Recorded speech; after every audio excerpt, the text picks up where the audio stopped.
Have everyone in this room heard this slogan, or at first it sounds like, if it's not now, then when else? And if it's not us, then who else? I think almost everyone in this room has heard this word, right? But who exactly is the target of the advert? Who is it aimed at? Have you ever thought about that?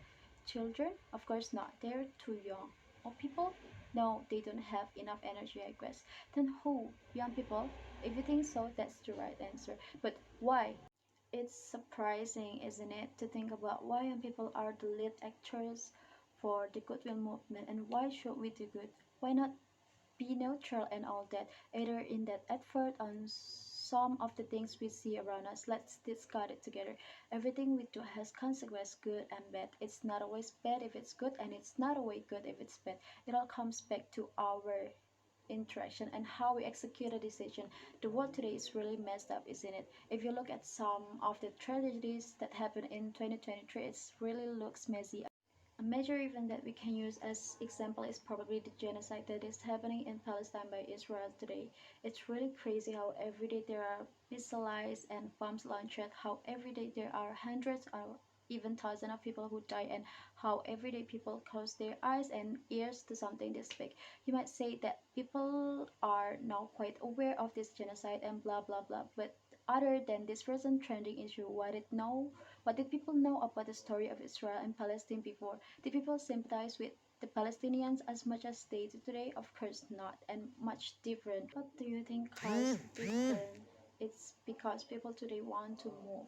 Move in what sense? Many of them start kindness and it spreads from one person to another.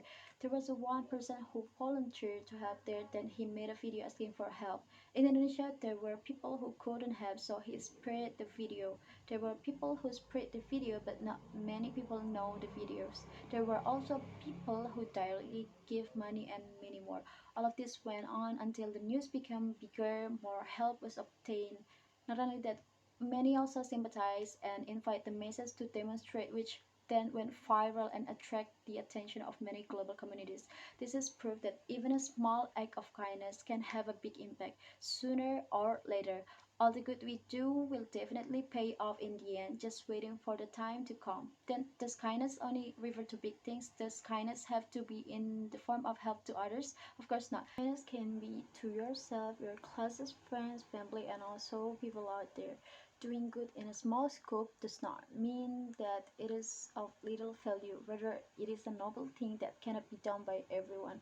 For example, when you are the one who is not feeling well, when your friends make a joke about you, your friends may think it's funny and it's just a joke, but for you it's very sensitive and you don't like it. Then what good will you do? You can either reprimand them on the spot or avoid them to protect your feelings. You can do both, and both are forms of honoring yourself. That's an example of a small kindness to yourself. The kindness will keep going and the circulation will spread. You have to believe that as you do good, then in the future you will also get good things. Actually, spreading kindness is easy. It's just that not many people do it, so people think it's difficult or different. Let's take an example. When people do a mass boycott of brand that allegedly support Israeli genocide, some people might think it's useless because the brand company is very big, can do anything, but for some people, it was a small step towards something big, and sure enough, the people who boycotted the brand and spread the word are now successful. Even as has been reported by several media sites that losses achieved are no jokes. There is also the story of Gigi Hadid and Bella Hadid who openly defended Palestinian and then were blamed. Even some of their work contracts were cancelled, but they have no regrets on it. They used their big names to tell the entire global community that everyone should channel their kindness through this. Isn't that pretty hard slap to the people who just stand by and watch? Kindness can come from anywhere and at any time. It can come all at once or slowly, but it is our duty for humans to spread our kindness so this life will be stable and peacefully. Believe me, from one small kindness will grow into several medium kindness and then into a big kindness. That kindness will then spread and continue to move until it is able to attract others to make their own version of kindness. So Start doing good from today.